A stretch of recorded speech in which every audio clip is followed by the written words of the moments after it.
Señora, ahora recibimos la visita importante de un ciudadano venezolano, maestro en Venezuela, pero un político importante en lo que es el de su República Venezuela, el señor Rómulo Otazo, con quien vamos a pasar un breve balance de la situación que atraviesa Venezuela en estos momentos, con un presidente interino, con un presidente usurpador. ¿Cuál es la situación en sí que vive Venezuela en estos momentos?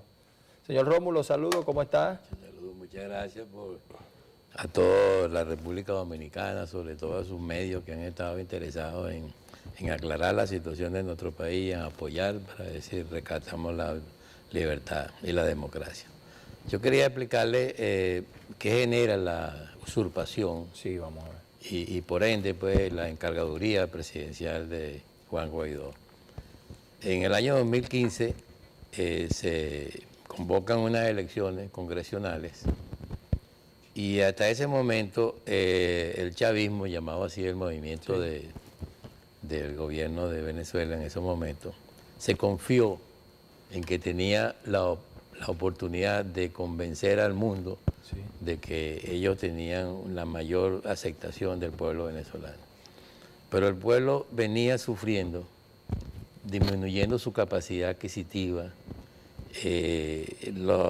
las condiciones que pusieron en un plan económico de sistema cambiario y todas esas cosas trajo como circunstancia de que no se tenía acceso a la productividad.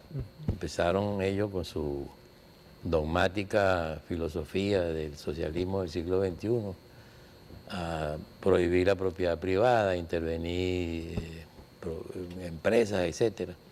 Y eso mermó la capacidad de subsistencia del venezolano. Pero el chavismo se confió y en esas elecciones permitió observación internacional, fueron unas elecciones bien equilibradas y para sorpresa del chavismo ganó abruptamente la oposición. Sí. Y de allí vienen estos jóvenes que en una institución parlamentaria, válidamente elegida, aceptada por todo el mundo. Y el chavismo entonces intentó recuperarse de esa derrota. Y en el plazo del momento de la elección, en diciembre del 2015, a la toma de posesión de la directiva de la Asamblea Nacional, en ese plazo ellos empezaron anticonstitucionalmente a elegir unos poderes. Eligieron un Tribunal Supremo de Justicia con unos magistrados elegidos sin las condiciones constitucionales que rigen para ese proceso. Inclusive muchos de esos mismos diputados del gobierno del régimen que se dieron electos pasaron a ser magistrados. De allí comienzan todos esos eventos, ¿verdad?, que carecen de validez porque esos poderes constituidos por ellos ilegalmente empiezan a enfrentarse a un poder verdaderamente válido como es la Asamblea Nacional. De allí que entonces empezaron a invalidar las decisiones de la Asamblea Nacional hasta que llegaron inclusive a convocar una Asamblea Nacional Constituyente con el propósito de reformar la Constitución. Las condiciones del venezolano siguieron mermando hasta que se hizo imposible. Emigraron, así como mi persona, más de 3 millones de venezolanos a diferentes países latinoamericanos. Y el mundo empezó a observar esa situación, condición humanitaria. Entonces empezaron los apoyos internacionales y que convergen ahora en el 2019 en el no reconocimiento de Maduro como presidente constitucional. Pero muchos han dicho que Guaidó se autoproclamó. No, es que la Constitución venezolana no tiene previsto el vacío de poder. O sea, la Constitución continúa, el orden constitucional tiene continuidad.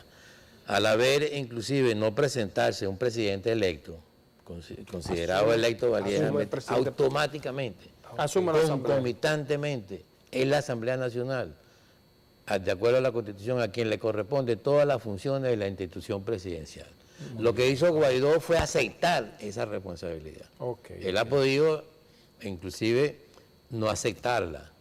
Y entonces, él lo que hace fue, cuando él se proclama, es porque acepta la responsabilidad constitucional que tiene, que es concomitante. Que es la Constitución que le da ese poder. Que la Constitución le da, pues, si no le tocaba entonces al segundo vicepresidente. Ustedes observan que cuando el presidente no está dirigiendo la asamblea, la sesión, entonces plenaria, entonces le toca al segundo vicepresidente. Pero él se juramentó ante el pueblo para ratificar aún más con el 70 de la Constitución que el cabildo abierto, la Asamblea de Ciudadanos, tiene vinculación directa con las decisiones políticas. Por lo tanto, aplicó dos circunstancias. Una de juramentarse, aceptando el cargo que constitucionalmente le corresponde por obligación. Y después aplicando el 70, que son los cabildos abiertos que se han hecho, donde el pueblo apoya en asambleas populares, y el apoyo ha sido contundente. Ustedes ven las imágenes de las concentraciones en todo el mundo y en Venezuela específicamente, hasta en pueblos pequeños. Yo estaba viendo una imagen de un pueblo del Tocuyo y decía, bueno, pero ahí está toda la gente que vivía ahí. Sí. Entonces quiere decir que una preguntita tengo, y perdóname que le interrumpa ahí, porque en el día de hoy amanecemos con que 4 países más deciden aceptar la presidenta interina del señor Guaidó. En esta situación, ¿cuál es el futuro que ustedes vislumbran para el señor Nicolás Maduro? Bueno, fíjate que todos esos países desconocieron, como República Dominicana en la reunión de la OEA, desconocieron al presidente Maduro como presidente. Pero no todos de una vez aceptaron la presidencia de Guaidó. Sí. ¿Qué pasó? Que muchos líderes nuestros comenzaron a visitar esos países para esta misma explicación que yo les estoy dando a ustedes, para decir por qué Guaidó es el presidente encargado. Claro, es presidente encargado porque la misma Constitución prevé que tiene que haber elecciones inmediatas. Al haber esa ausencia presidencial, esa usurpación, tiene que haber entonces una elección. Y en esa elección sí va a haber todo. Pero ahora estos países de la Unión Europea, como España, Alemania, Holanda, que en el día de hoy se pronunciaron aceptando a Guaidó como presidente. ¿Y qué es lo que ellos están diciendo? Que aceptan todos los términos que tienen que haber en la geopolítica, los pactos, los convenios que existen. Y entonces ya lo que queda es la entrada, que es el detonante, que yo considero el detonante, la entrada de la ayuda humanitaria. ¿Por qué? Porque hay un protocolo de la ayuda humanitaria que viene inclusive del Pacto de Varsovia, donde se entran las fuerzas, vamos a decir, las instituciones como la Cruz Roja, en el caso de cuestiones bélicas, que entra la Cruz Roja y nadie le dispara. Una pregunta, don Otazo, que ya estamos casi terminando.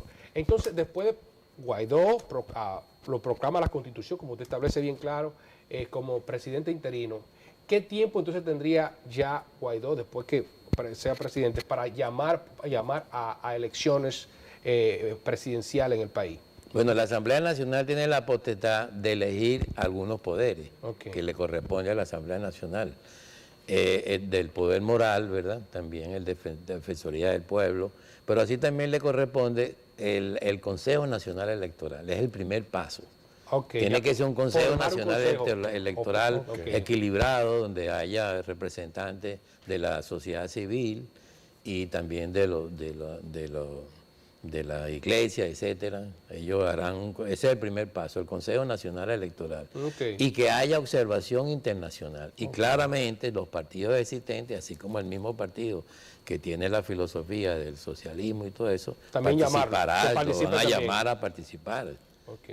¿Creen ustedes que Maduro se llegaría a presentar como candidato presidencial nuevamente?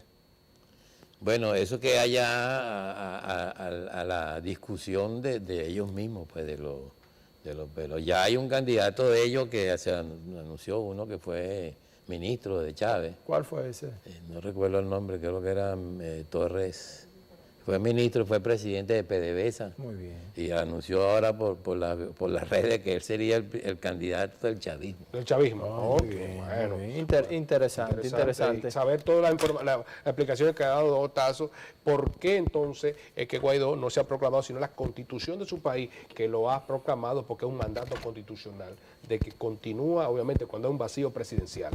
Quisiera también decirle de un evento que está próximo en horas, nos estamos ligando a los venezolanos, que fuese hoy, la entrada de la ayuda humanitaria. Porque la ayuda humanitaria, pues la gente dice invasión militar, no, la ayuda humanitaria tiene que estar protegida militarmente. Por eso hay una coalición de fuerzas militares de Colombia, de Brasil y otros países para proteger la ayuda humanitaria, para que puedan entrar los transportes que tienen el ambiente quirúrgico, ¿cómo se llama? Porque mucha gente acusa de que esa ayuda humanitaria, que sí que el gobierno norteamericano que va a entrar ahí como injerencista. No es así. Entra la ayuda humanitaria protegida militarmente. Ahora, si no hay quien agreda a la ayuda humanitaria en los sitios de distribución de la ayuda humanitaria, pues no va a pasar nada. Sí. Porque entró, dejó todo allí, pues ahí para operaciones quirúrgicas, para diabetes, para todas estas cosas. Muy bien. Pero si es atacada la ayuda humanitaria, sí hay una retaguardia pendiente, preparada ya. Porque es una cuestión que está en el protocolo precisamente. O sea, si tú atacas una ayuda humanitaria, si tú atacas a la Cruz Roja, te van a atacar. La ayuda humanitaria es Eso como una Cruz Roja internacional. Como una Cruz Roja. Muy bien. Señor Otazo, se nos ha agotado el tiempo. Interesante conversación con usted, pendiente, compadre. Hay que ir desglosando, porque entiendo que la edificación que usted le ha dado a la audiencia es muy interesante con este tema de la Constitución.